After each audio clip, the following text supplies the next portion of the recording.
Hello everyone, आज का हमारा लीड कोड का क्वेश्चन नंबर है 3362 जीरो एरे ट्रांसफॉर्मेशन थर्ड। हम इसके अंदर ऑलरेडी इसका फर्स्ट पार्ट कवर अप कर चुके हैं। अगर आपने वो पार्ट नहीं देखा है तो आपको उसको देखने की ज़्यादा ज़रूरत है, आप उसके बाद इसको और अच्छे से समझ पाएंगे। सो चलते हैं हम अपने आज के क्वेश्चन पर। ये आपका मीडियम मार्क्ड है। पहले देखते हैं कि क्वेश्चन में क्या क्या दिया हुआ है। You are given an integer array nums, आपको एक इंटीजर एरे नम्स दी हुई है जिसकी लेंथ n है, ठीक है। और उसके साथ साथ आपको एक 2D एरे दी हुई है जिसके अंदर कुछ क्वेरीज हैं, और क्वेरीज के अंदर आपको li और ri दिया हुआ है। li का मतलब लेफ्ट इंडेक्स और ri का मतलब उस क्वेरी के राइट इंडेक्स है, ठीक है। आप क्या कर सकते हो, हर एक क्वेरी के अंदर आप सिर्फ दो एक्शन परफॉर्म कर सकते हो। पहला क्या कर सकते हो, आप उसके ऊपर उसकी जो भी वैल्यू है क्वेरी के अंदर, जो भी उस इंडेक्स की रेंज के अंदर है लेफ्ट आई से लेके ri के बीच में, आप उसको एट मोस्ट 1 से डिक्रीमेंट कर सकते हो, ठीक है। उससे ज्यादा आप उसके अंदर कुछ भी नहीं कर सकते हो, ठीक है। और दूसरा क्या है, the amount by which the value is डिक्रीमेंटेड can be chosen independently for each index. जैसे कि अगर आपके पास मान के चलो आपका जो इंडेक्स है क्वेरी का है वो है 0 से लेके 2 तक का, बट जो नंबर्स हैं वो आपके हैं 2, 3, 1, तो आप सब में से 1 डिक्रीमेंट कर सकते हो। बट अगर आपके पास होता 1, 0, 1, तो जो आपका मिडिल इंडेक्स है उसमें से आपको 1 सेपरेट करने की जरूरत नहीं है। क्यों?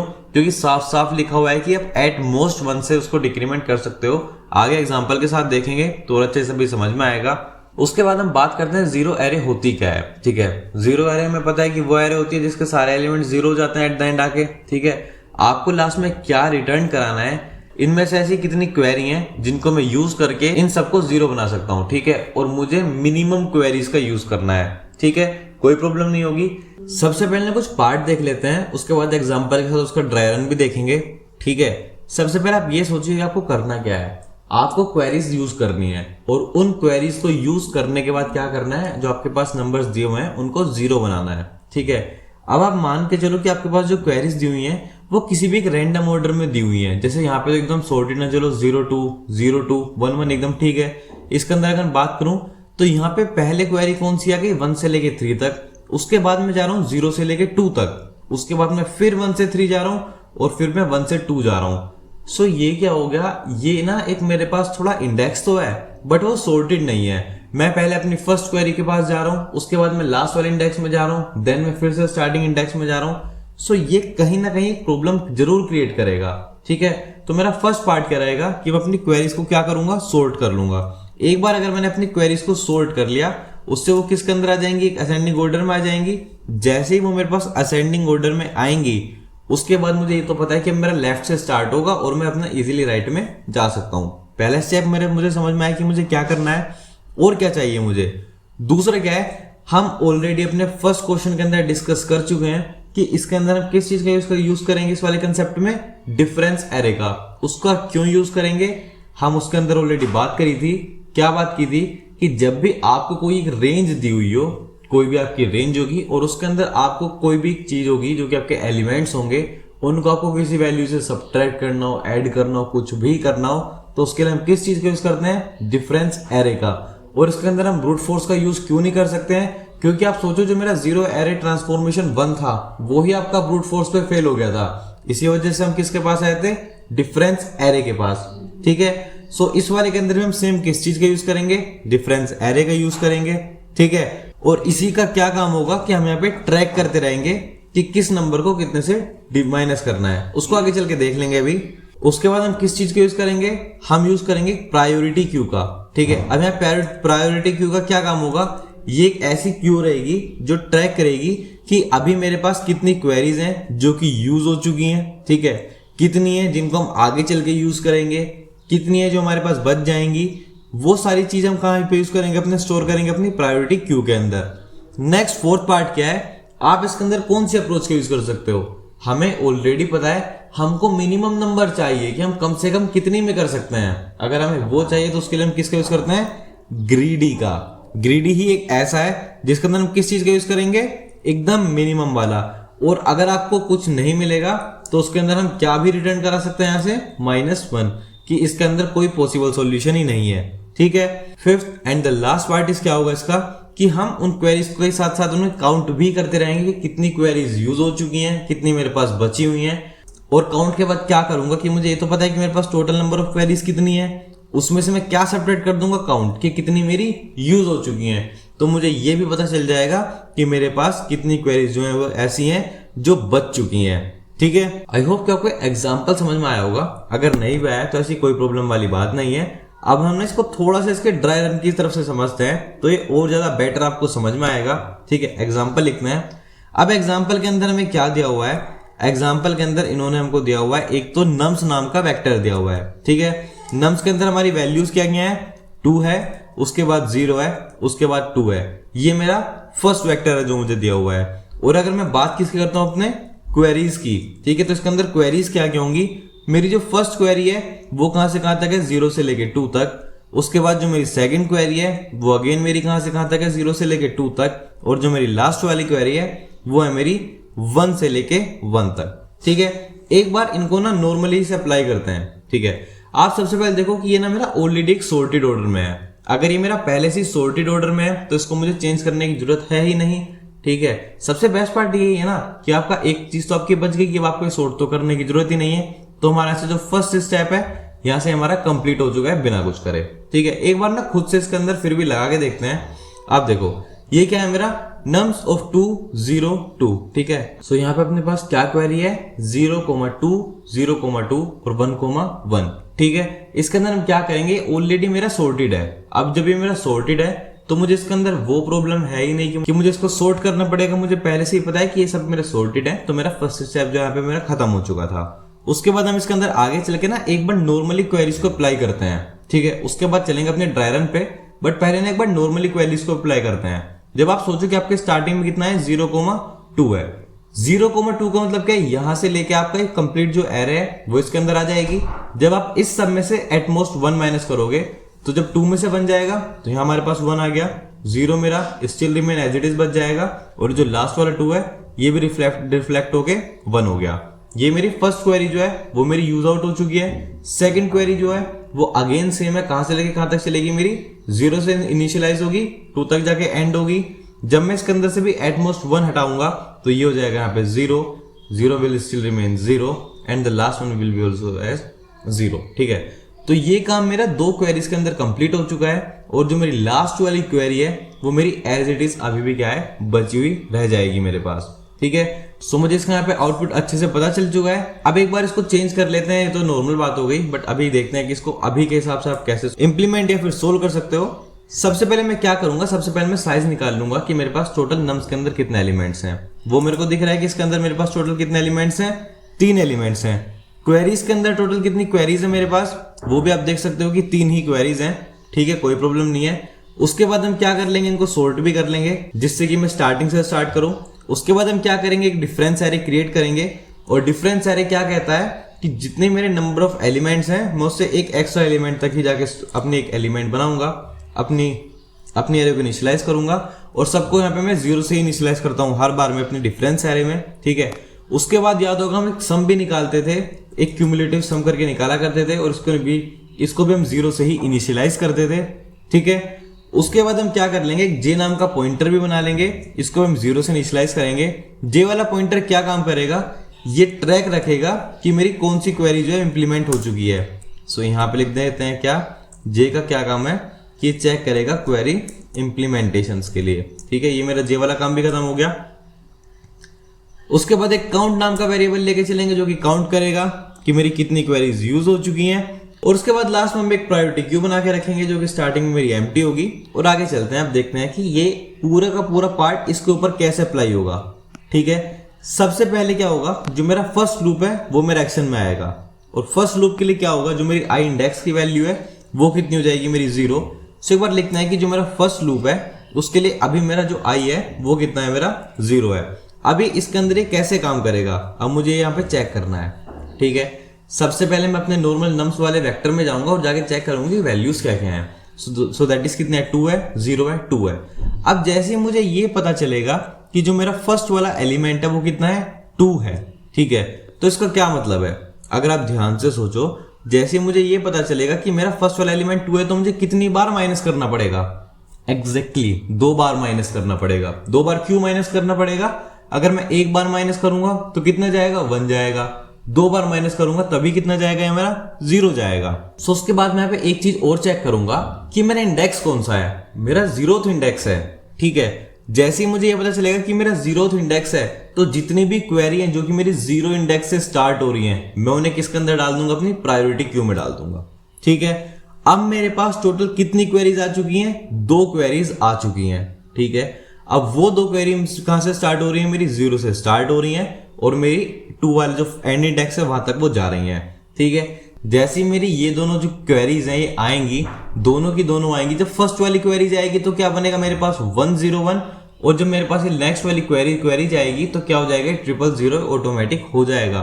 सो हमने क्या करा, जैसे मेरा फर्स्ट लूप चला मुझे इतना पता चल गया कि मेरी टोटल नंबर ऑफ क्वेरीज कितनी जाने वाली हैं, इसके अंदर 2 जाएंगी। ठीक है, और उनका स्टार्टिंग इंडेक्स भी कितना है, मेरे लिए 2 रहने वाला है। सेम है, और यहाँ पे जो मेरी जे की वैल्यू है, जे क्या काम कर रहा था हमारा, वो क्वेरी चेक कर रहा था ना कि वो कौन सी क्वेरी पर है। तो हम यहाँ पे कौन सी क्वेरी पे हैं, अपने 2 वाली पे। ठीक है, जो मेरी 0 और 1 क्वेरी वो तो कंप्लीट हो चुकी है, तो जे किसको बताएगा कि मेरी नेक्स्ट वाली कौन सी क्वेरी रहने वाली है। ठीक है, उसके बाद हम क्या कर सकते हैं, आप ये मान के चलो कि हम अपनी क्वेरीज को यूज करेंगे, और जैसे मैं अपनी क्वेरी को यूज करूंगा तो मुझे पता चल जाएगा कि ये जो है ये इंप्लीमेंट होकर मेरा काम कर सकता है। अब एक लास्ट पार्ट रह जाता है कि हम यहाँ पे सम का क्या फायदा है फिर। ठीक है, सम क्या करता है मेरा, सम के अंदर मैं ऐड क्या करता हूं, जो भी मेरा डिफरेंस एरे में सेम वेक्टर होता है उसको ही तो मैं ऐड करता हूं। पहले 0 होगा, फिर 1 होगा, फिर 2 होगा। इससे क्या मिलेगा मुझे, स्टार्टिंग में सोचो डिफरेंस एरे कितना है, 0 है, सम कितना है, 0 है, तो बेसिक सी बात है 0 ही रहेगा। ठीक है, स्टार्टिंग में एब्सोल्यूट सी बात है, ये कितना रहेगा मेरे पास 0, बट नम्स ऑफ 0 की वैल्यू कितनी है मेरे पास, 2 है नम्स ऑफ 0 की वैल्यू। तो क्या ये 0 काम करेगा, नहीं करेगा, इसीलिए मुझे इसके ऊपर 2 बार क्वेरी चलानी पड़ेंगी। उसका ध्यान रखने के लिए कौन आएगा मेरे पास, सिर्फ और सिर्फ सम ही आएगा, और बाकी आपका सेम रहेगा जैसे आपको मिलता है। हम क्या करते थे, अपने डिफरेंट जो क्वेरीज के अंदर आई वाली वैल्यू होती है उसको प्लस प्लस करते थे, और उसके साथ साथ क्या करते थे, जो मेरा लास्ट वाला इंडेक्स होता था, जो हम डिफरेंशियल में फालतू इंडेक्स लेके चलते थे ना, सो इसके अंदर क्या उसको क्या बोलते थे, नॉर्मली n-1 इंडेक्स होता था, उसको हम क्या कर देते थे, यहाँ पे माइनस माइनस कर देते according to difference array concept. और जैसी मेरी एक भी क्वेरी यूज होगी तो मैं अपने जो काउंट वेरिएबल है मैं उसको भी क्या कर दूंगा, लास्ट में इंक्रीज कराता रहूंगा कि वो आगे जाके मेरा यूज होता रहेगा। ठीक है, ये कब की कहानी थी, जब मेरा 0th इटरेशन था। ठीक है, उसके बाद अब आप सोचो कि मेरा कौन सा इटरेशन आएगा, फर्स्ट वाला इटरेशन आएगा, जब आई की वैल्यू कितनी हो जाएगी, मेरी 1 हो जाएगी। अब जब आई की वैल्यू मेरी 1 होगी, हम क्या चेक करेंगे, ऐसी कितनी क्वेरीज है मेरे पास जो कि इंडेक्स नंबर 1 से स्टार्ट हो रही हैं। अपने पास ऐसी कितनी क्वेरी थी, सिर्फ एक ही क्वेरी थी, और वो भी क्या क्वेरी थी, 1,1, जो कि मेरी 1 वाले इंडेक्स से स्टार्ट हो रही थी। अब जे की वैल्यू कितनी हो जाएगी, यहां से अपडेट हो गए, 2 तो मेरी पहले हो चुकी थी, नेक्स्ट क्वेरी पे जाएगा, that is my third query, जो कि एग्जिस्ट भी नहीं करती, कोई प्रॉब्लम नहीं है। इस बार अगर हम सम की बात करेंगे तो सम में इस बार क्या प्लस होगा, डिफरेंस ऑफ 1। ठीक है, तो यहाँ पे पहले मेरा यहाँ पे सम कितना हो चुका होगा, 2 तो मेरा यही हो चुका होगा जब मैंने इसको ऐड किया होगा। तो इस बार मेरा सम कितना रहेगा, अगेन मेरा 2 रहेगा, बट डिफरेंस ऑफ 1 की क्या वैल्यू, अगेन 0 है मेरे पास, कोई फर्क नहीं पड़ेगा। सो दैट इज कितना हो जाएगा मेरा 2 + 0, जो कि मुझे अगेन 2 ही मिलने वाला है, इसमें भी कोई ऐसी सोचने वाली बात नहीं रहेगी।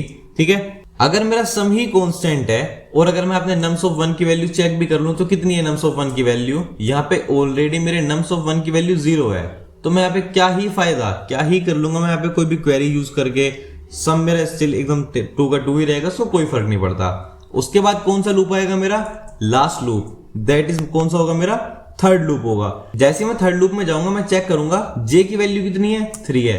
क्या जे की वैल्यू 3 एग्जिस्ट करती है, नहीं करती। ठीक है, सो अब मेरे पास कोई ऐसी क्वेरी ही नहीं बची जिसको मैं अपनी प्रायोरिटी क्यू में ऐड करूंगा। सो मेरे पास सारी चीजें जो है वो एज इट इज रह जाएंगी, बस यही था। अब एक बार इसको जस्ट कोड के अंदर जब हम चेंज करेंगे तो हम इसको समझेंगे अच्छे से कि हमारी सारी चीजें कैसे काम कर रही हैं। ठीक है, सो उसके लिए एक बार हमें कोड की तरफ तो जाना ही पड़ेगा। अब चलते हैं इसके अंदर अपने कोड वाली पार्ट की तरफ। सो चलिए आ जाते हैं। ठीक है, अब हम एक एक चीजें करके सबसे पहले इसके अंदर इनिशियलाइज करना शुरू करेंगे। सबसे पहले हमने 2 चीजों की बात की थी, एक तो हमने बात की थी अपने n के लिए। ठीक है, n कितना हो जाएगा मेरा, नम्स डॉट साइज, जितने भी मेरे पास एलिमेंट्स हैं वो मुझे यहां से पता चलते रहेंगे। उसके बाद दूसरा क्या ले लेते हैं कि मेरी क्वेरीज का साइज कितना है। उसके लिए क्या लिखेंगे यहाँ पे, queries that is QUERIES dot size. दोनों चीज मुझे पता चल गई कि मेरे पास टोटल नंबर ऑफ एलिमेंट्स कितने हैं और टोटल नंबर ऑफ क्वेरीज कितनी है। उसके बाद हम क्या कर रहे थे, उन्हें सोर्ट कर रहे थे असेंडिंग ऑर्डर में, जिससे मुझे पता चल जाए पहले कौन सी क्वेरी यूज होगी, उसके बाद कौन सी क्वेरी यूज होगी। सो उसके लिए लिख लेते हैं क्या, सोर्ट क्वेरीज डॉट बिगिन, और ये कहां तक सोर्ट करेंगे, उसके एंड इंडेक्स तक, से हो जाएगा मेरा क्वेरीज डॉट एंड। ठीक है, ये वाला पार्ट जो है वो भी मेरा हो चुका है, सोर्टिंग मेरी कंप्लीट हो चुकी है। उसके बाद हम क्या कर रहे थे, एक डिफरेंस एरे क्रिएट कर रहे थे। सो उसके लिए उसको भी बना लेते हैं वेक्टर इंट, इसका नाम दे देते हैं डिफरेंस। इसका साइज कितना होता था मेरा n+1, और इनिशियलाइज किससे करते थे इन सबको, 0 से। ठीक है, सो यहाँ पे जो मेरी डिफरेंस एरे है वो भी अब क्या हो चुकी है, क्रिएट हो चुकी है। वेक्टर के बाद हम क्या कर रहे थे, एक सम बना रहे थे, दैट इज क्या हो जाएगा मेरा int sum इक्वल्स टू 0। और क्या चीज चाहिए थी, हमें एक j नाम का पॉइंटर चाहिए जो कि ये बताएगा मेरी नेक्स्ट क्वेरी कहां पे जाने वाली है। उसके बाद एक लास्ट तक हमें एक int काउंटर भी चाहिए कि मेरी कितनी क्वेरीज जो है वो यूज हो चुकी हैं। ये सारी चीज हम यूज कर रहे थे। और एक लास्ट पार्ट और था जो कि क्या था मेरा, प्रायोरिटी क्यू, उसको भी तुम डाल रहे थे ना। सो इसके लिए भी लिख लेते हैं क्या, प्रायोरिटी क्यू। इसका भी डेटा टाइप क्या हो जाएगा आपका इंट, और इसका नाम दे देते हैं अभी के लिए PQ। ठीक है, जितनी भी चीजें मुझे चाहिए थी वो मेरा इनिशियलाइजेशन जो है कंप्लीट हो चुका है। उसके बाद क्या कर रहे थे, हम लूप चला रहे थे, कहां से लेके i इक्वल्स टू 0 से लेके लेस देन n तक चला रहे थे। ठीक है, सो उसके लिए पहले लूप लिख लेते हैं, for int i equals to 0, i is less than n, i plus plus. जो मेरी लूप है वो यहाँ पे क्रिएट हो चुकी है। लूप के अंदर क्या होगा उसके बाद मेरा, अब यहाँ पे मैं क्या चेक करूंगा, while। ठीक है, अगर जो भी मेरा j है, सबसे पहली चीज तो j है कि अगर j ही मेरा आउट ऑफ बाउंड चला गया, जैसा मैं हमारा लास्ट केस में हुआ था, तो उसके बाद तो कुछ है ही नहीं, उसके बाद तो कुछ एग्जिस्ट ही नहीं करेगा ना। सबसे पहले क्या है कि j मेरा इन द लूप होना चाहिए, पहली चीज है। और दूसरा क्या है, जो भी मेरा क्वेरी ऑफ j है उसके अंदर अगर मैं 0 इंडेक्स की बात करूंगा, दैट इज कि उसका स्टार्टिंग इंडेक्स कितना है मेरा किसी भी क्वेरी का, वो भी तो इंपॉर्टेंट पॉइंट है मेरे लिए। अगर मेरा जो j है वो इन द बाउंड है, और उसके बाद जो मेरा नेक्स्ट पार्ट क्या है कि मैं अपने i इंडेक्स से ही स्टार्ट कर रहा हूं, तो ये किससे छोटा होना चाहिए था, मेरे इंडेक्स से। अगर आपको याद होगा हम यही तो चेक करते थे कि जो भी मेरा फर्स्ट वाला होगा अगर वो इंडेक्स से छोटा है तो इसका मतलब क्या है कि मैं उसको अपनी प्रायोरिटी क्यू के अंदर पुश कर सकता हूं। अगर वो जो इंडेक्स उससे बड़ा चला गया, ठीक है, एक बार सोचते हैं, जो आपका जो भी एलिमेंट है उसका स्टार्टिंग इंडेक्स आपका 2 से है, बट मैं तो अपने 0th इंडेक्स पे हूं और उसकी वैल्यू 2 है, तो कोई फायदा ही नहीं। इस केस में मैं -1 रिटर्न करा दूंगा सीधा सीधा। बट अभी के लिए एकदम हमारे वैलिड केस हैं, तो हम इस केस में क्या करेंगे, उसको अपनी प्रायोरिटी क्यू के अंदर पुश कर लेंगे। ठीक है, सो उसके लिए क्या लिखेंगे हम, PQ डॉट पुश। पुश क्या करेंगे हम अपनी प्रायोरिटी क्यू के अंदर, सबसे पहले क्या करेंगे, query of j। Query of j को यहाँ पे चेंज कर लेते हैं वापस, QUERIES, क्वेरीज ऑफ j।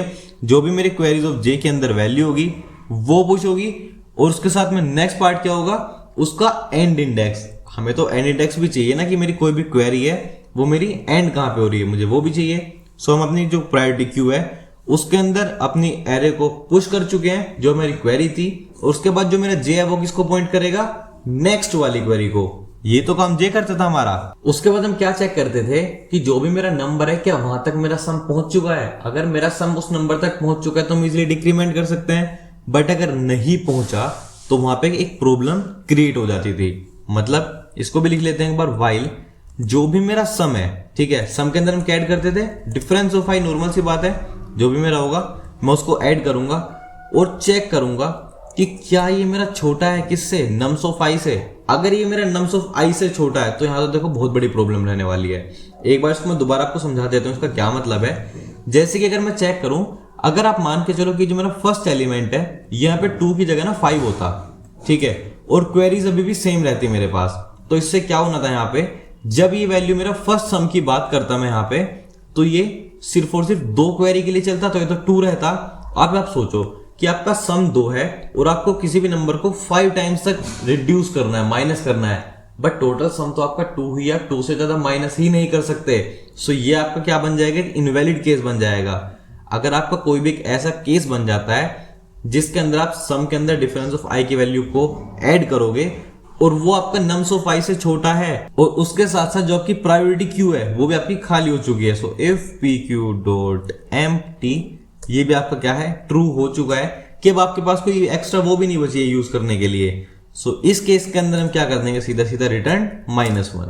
आपके पास कोई क्वेरी भी नहीं है और आपका जो नंबर है वो अभी भी आपका बहुत ज्यादा बड़ा हो रहा है। ठीक है, आगे चलते हैं। हमारे 2 लूप कंप्लीट हो चुके हैं इसके अंदर। उसके बाद हम और क्या चेक करेंगे इसके अंदर, साथ साथ में हम यहाँ पे क्या ले लेते हैं, जो भी मेरा प्रायोरिटी क्यू का टॉप पे होगा हम उसको किसी के भी एक नंबर के अंदर, वेरिएबल के अंदर असाइन करा देंगे। सो अभी के लिए उसको मैं ए के अंदर असाइन करा देता हूँ pq.top। आई होप कि आपको क्यू का पता होगा। क्यू के अंदर क्या होता है उसका, फर्स्ट इन फर्स्ट आउट। तो ये मुझे क्या ला के देगा, जो भी मेरा एकदम लास्ट वाला इंडेक्स रहने वाला है वहां तक ये मुझे वैल्यू ला के दे देगा। और उसके बाद मैं क्या करूंगा, उसको यहाँ पे पॉप आउट करा दूंगा। सो ये कितना हो जाएगा मेरा pq.pop। ठीक है, अब एक लास्ट पार्ट बच जाता है इसके अंदर बस, और उसके बाद हमारा कोड ऑलमोस्ट खत्म हो जाएगा। उसको भी यहाँ पे लिख लेते हैं, इफ जो भी यहाँ पे मेरी वैल्यू रहने वाली है। ठीक है, सो यहाँ पे उसके लिए लिख लेते हैं, मेरी यहाँ वैल्यू क्या रहेगी, अगर जो मेरा ए है, ठीक है, वो ग्रेटर देन और इक्वल टू आएगा किससे, मेरे वापस इंडेक्स से। ठीक है, जो मैंने अभी एक सेकंड इसको दोबारा लिखना पड़ेगा, ग्रेटर देन इक्वल टू किससे आएगा, मेरा आई से आएगा अगर मेरा। तो इसका मतलब क्या है, अब आप सोचो कि आप एक उस इंडेक्स तक जा सकते हो जो भी उसकी वैल्यू आपको दी हुई होगी। ठीक है, आपके पास अगर जो भी वैल्यू है, मान के चलो आपकी लास्ट की जो इंडेक्स है 0 से लेके 2 तक है, तो आपको ये पता है ना कहां तक जा सकते हो, अब आप उसको लेके 2 तक जा सकते हो। और अगर ऐसी कंडीशन है तो नॉर्मल सी बात है कि जो डिफरेंस ऑफ आई की वैल्यू है मैं उसको यहाँ पे प्लस प्लस करूंगा। और उसके साथ हम दूसरा क्या करते थे, जो मेरा लास्ट -1 इंडेक्स होता था। अब इस केस में लास्ट -1 कितना हो जाएगा मेरा, दैट इज a+1 जो भी मेरा इंडेक्स होगा उसको मैं क्या करता था, माइनस माइनस करता था। और इसका क्या मतलब है कि मैं अपनी क्वेरी को यूज कर चुका हूं। सो उसके लिए मैं जो भी मेरा काउंटर है उसको भी क्या कर दूंगा, 1 से इंक्रीमेंट कर दूंगा। ठीक है, अब उसके बाद एक मेरे पास बस यहाँ पे लास्ट पार्ट बच जाता है, उसको भी एक बार लिख लेते हैं। सो यहाँ पे क्या हो जाएगा, मेरा जो भी सम है उसके अंदर हम क्या ऐड कर रहे थे, हर बार जो भी मेरे डिफरेंस ऑफ आई की वैल्यू होती थी हम उसके अंदर ऐड कर रहे थे कि वो मेरा यहाँ तक अपडेट हो चुका है। और लास्ट में मुझे बस यहाँ पे रिटर्न क्या कराना पड़ रहा था, जो भी उसकी रिटर्न हम क्या करा रहे थे, जितना भी मेरा साइज है, साइज में से हम क्या माइनस कर रहे थे, जो भी उसका काउंट रहेगा अब तक का उसको हम क्या कर देंगे, सबट्रैक्ट कर देंगे। ठीक है, ये हमारा कोड था इस क्वेश्चन के लिए। आई होप कि अभी तक आपका ठीक रहा होगा। इसको एक बार बस मैं चेक कर लेता हूं।